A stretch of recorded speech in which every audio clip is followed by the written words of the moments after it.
La quinta serie junior maschi, alla 2 Daniele De Luca, alla 3 Alan Roncolato, alla 4 Luca Politi, alla 5 Roberto Bottina, alla 6 Cosimo Segnini, alla 7 Fabrizio Tuveri.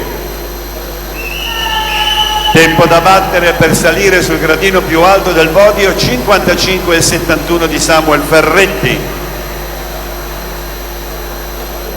Zeno Tecchiolli, nuotatori trentini, corsia 4, 11 centesimi di vantaggio su Matteo Scaglia, Bergamo Nuoto.